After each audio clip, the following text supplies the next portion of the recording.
Praise the lord. దేవుని పరిశుద్ధమైన నామంలో వాక్యంను వినుచున్న మీ అందరికీ ప్రభు పేరట మా యొక్క శుభాభివందనములు తెలియజేస్తున్నాము. ఈరోజు దేవుని వాగ్దానము, నిన్ను విడువను, నిన్ను ఎడబాయను, నిబ్బరము కలిగి ధైర్యముగా ఉండుము. యెహోషువ గ్రంథము 1వ అధ్యాయము 6వ వచనము. ప్రియ సహోదరి సహోదరులారా, మనం ఆరాధిస్తున్న దేవుడు వాగ్దానం ఇచ్చి మన జీవితాలలో నెరవేర్చేవాడండి.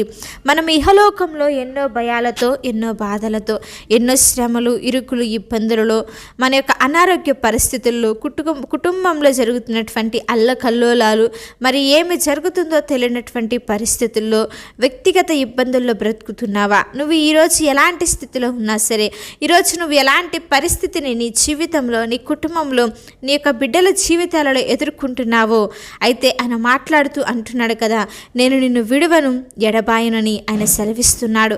ఆయన మనలను విడిచిపెట్టకుండా మనతో ఉంటే ఎంత బాగుంటుందో కదండి.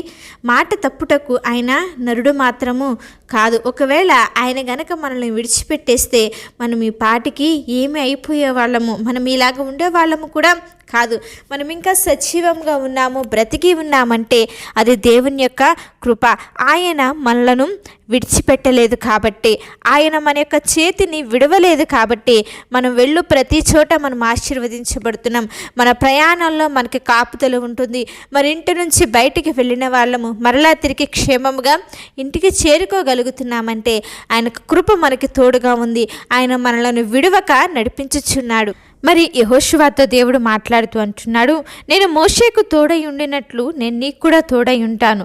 ఎన్నో అద్భుతాలు, ఆశ్చర్యక్రియలు నీ ద్వారా నేను జరిగిస్తాను. అయితే నీవు ధర్మశాస్త్రాన్ని ధ్యానిస్తూ కుడికి కానీ ఎడమకి కానీ తొలగకుండా జాగ్రత్తగా మరి నువ్వు నా మార్గంలో నడవాలి. అలా గనక నువ్వు నడిచినట్లయితే నేను నీకు తోడుగా ఉంటాను అని దేవుడు యెహోషువతో మాట్లాడుతున్నాడండి. యెహోషువ దేవుడు చెప్పిన మాటను నమ్మాడు.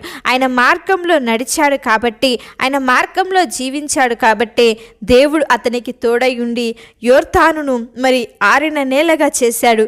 యెరికో కోట గోడలను కూల్చాడు. సూర్య చంద్ర నక్షత్రములను ఆపివేశాడు. ఎన్నో అద్భుతాలు చేశాడు. మరి దేవుడు యెహోషువ చేత ఎన్నో అద్భుతాలు, ఇన్ని ఆశ్చర్యక్రియలు జరిగించడానికి కారణం ఏమిటంటే యెహోషువ దేవుని యొక్క మాటను నమ్మాడు. ఆయన నాకు తోడుగా ఉన్నాడని దేవుని యొక్క ధర్మశాస్త్రమును ధ్యానం చేస్తూ మరి దేవుణ్ణి విడిచిపెట్టకుండా, ఆయన సన్నిధిని విడిచిపెట్టకుండా ధైర్యముగా ఉన్నాడు. కాబట్టే మరి వాగ్దాన దేశంలోనికి, పాలు తేనెలు ప్రవహించే ఆ వాగ్దాన దేశంలోనికి దేవుడు యెహోషువను ప్రవేశపెట్టాడండి. మరి యెహోషువ మరి ఆశీర్వదించబడటానికి, దీవించబడటానికి కారణం ఏమిటంటే దేవుడు చెప్పినట్లు ధర్మశాస్త్రాన్ని ధ్యానిస్తూ ఆయన మార్గం నుంచి తొలగిపోకుండా దేవుని మార్గంలో నడిచాడు. ఆయన చెప్పినట్లు చేశాడు. కాబట్టే దేవుడు అతనికి తోడుగా ఉండి అతడు వెళ్ళు ప్రతి ప్రాంతంలో విజయాన్ని అనుగ్రహించాడు. అతనికి తోడుగా ఉండి అతనిని నడిపించాడండి. కాబట్టి ప్రియ సహోదరి సహోదరులారా, మనము కూడా యెహోషువ చేసినట్లుగా గనక దేవుని యొక్క పరిశుద్ధ గ్రంథాన్ని ప్రతిరోజు ధ్యానిస్తూ మనం దానిలో వ్రాయబడినటువంటి ప్రతి ఒక్క ఆజ్ఞలను మనము గైకుంటూ కుడికి కానీ ఎడమకి కానీ మనము తొలగిపోకుండా ఎప్పుడైతే వాక్యానుసారంగా, ఆయన చిత్తానుసారంగా, ఆయన ఉద్దేశానుసారంగా మనము జీవించగలుగుతామో, అప్పుడు ఎలాగైతే బ్రతకగలుగుతామో, ఏ విధంగా అయితే యెహోషువకు తోడై ఉండి మరి ఆశీర్వదించి దేవుడు నడిపించాడో, మనకి కూడా తోడుగా ఉండి మన జీవితాలలో, మన కుటుంబాలలో గొప్ప మేలులను, ఆశీర్వాదములను, ఉన్నతమైనటువంటి క్రియలను ఆయన జరిగిస్తాడు.